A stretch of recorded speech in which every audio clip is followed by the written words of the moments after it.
प्रशांत कोरटकरला तेलंगणामध्ये अटक झाल्याची माहिती सूत्रांकडून येते। कोल्हापूर पोलीस लवकरच या संदर्भात माहिती देण्याची शक्यता आहे। तर गेल्या काही दिवसांपासून कोरटकर पोलिसांना गुंगारा देत होता।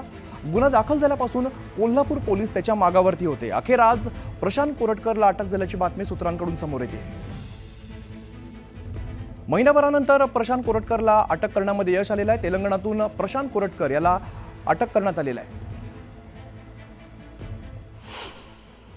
सिरोंच्या या मार्गे तेलंगणामध्ये पळवण्याकरता मदत केली आहे का, हे सुद्धा गृहमंत्र्यांनी तपासलं पाहिजे। काय काय कारवाई व्हायला पाहिजे, त्याच्यावर देशद्रोहाचा खटला चालला पाहिजे। त्याला कुठल्याही पद्धतीने जामीन मिळू नये आणि ज्या पद्धतीने एखादा दुष्कृत्य करतो त्याला फाशी सारखी जर एखादी शिक्षा असेल, तरतूद असेल, तर त्याला भरचौकात फासावर अटकलं पाहिजे। कायद्यानं तर त्याला भरचौकात नाही आणता येणार, पण त्याला फाशी किंवा जन्मठेप हीच शिक्षा त्याला व्हायला पाहिजे। कोणकोणत्या प्रकरणांमध्ये आणि कोणकोणत्या बाबतीत ही चौकशी होणं अपेक्षित आहे? त्याच्या प्रॉपर्टीची चौकशी या निमित्तानं व्हावी।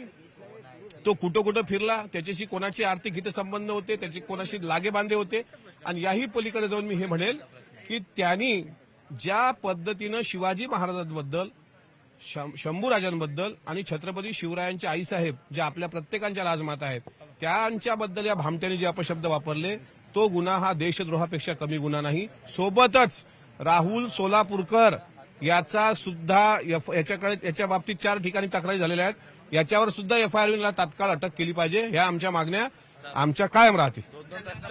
साधल्याबद्दल तर हे होते। दरम्यान ज्या सगळ्यावरून हा वाद खरं तर रंगला, त्या ऑडिओमध्ये नेमकं काय आपण पुन्हा एकदा ऐकूया। साहेब, ब्राह्मणांबद्दल एवढं वक्तव्य करू नका। तुम्ही ब्राह्मणांच्याच मुख्यमंत्र्यांच्या हक्कात आहे, लक्षात घ्या। म्हणजे काय करणार आहेत मग ते? नाही, ब्राह्मणांच्या शासनामध्ये तुम्ही काम करताय, लक्षात ठेवा। हे कुणी आणि सांगितलं? रामचंद्र मधलं अमात्य कोण होते, बाजीप्रभू कोण होते, महाराजांना कोणी वाचवलं, हे लक्षात ठेवा तुम्ही। कुणी वाचवलं? कोणी वाचवलं? बाजीप्रभू नसते तो महाराज नसा जिवंत, लक्षात ठेवा। अरे, हे कुणी सांगितलं तुम्हाला? नवीनच? काय नवीनच? भाजी कोण प्रभू होतं? महाराज गेले तुमचे पळून। कोण? तुमचे महाराज गेले पळून। पळून गेले? मग काय बोलताय तुम्ही? तुम्ही शुद्धीत साहेब, आहात का? इतिहास पूर्ण वाचा, लक्षात घ्या। नाही, तुम्ही शुद्धीत आहात का? फक्त ब्राह्मणांना बोलल्याने तुमचं काही होणार नाही, लक्षात घ्या। काय होणार नाही म्हणजे? ब्राह्मणांना शिव्या दिल्याने काही नाही। तुम्ही कधी शिव्या इतिहासाला दिली?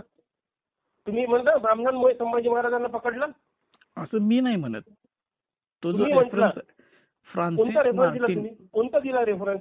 ब्रिटिशांचा? जेम्स ब्रिटिशांचा. लेनचं पुस्तक वाचा ना, सांगा ना लोकांना जेम्स लेननी काय म्हटलं तर। तुम्हाला काय माहिती आहे शिवाजी महाराज? मग तुम्हाला तुम्ही माहित काय आहे? बोलताय लोकांना? तुम्हाला माहित आहे? तुम्ही कोल्हापूरला जिथे असाल ना, हा, लक्षात ठेवा, ब्राह्मणांची ताकद कमी समजू नका, लक्षात घ्या। हो का? तुम्हाला वाटत मराठा मोळा महाराष्ट्र माझा, ब्राह्मणांची ताकद काय आहे? शिवाजी महाराजांच्या पूर्ण अष्टप्रधानमध्ये चेक करा कोण ब्राह्मण होते तर कळलं। ब्राह्मणांची अवकाश काय आहे तुम्हाला दाखवू एक दिवस, आणि तुम्ही जिथं म्हणाल तिथे येतो।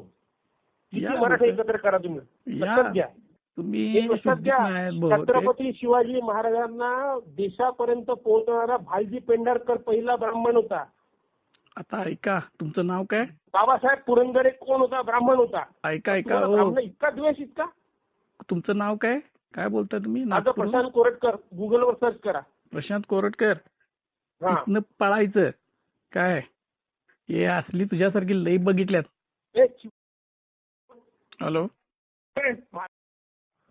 तुमचा इतिहास ब्राह्मणाशिवाय जाऊ शकत नाही। ब्राह्मणाची बुद्धी आहे म्हणून तुम्ही लोक आहे साले। कोणी सांगितलं? तू जे काय बोललाय अवकाश नाही हो, तुम्ही काय करता? अरे मूर्खा, इतिहास काय, कोणता इतिहासकार आहे? तुझ्या घरातील मारील, जास्त करू नको।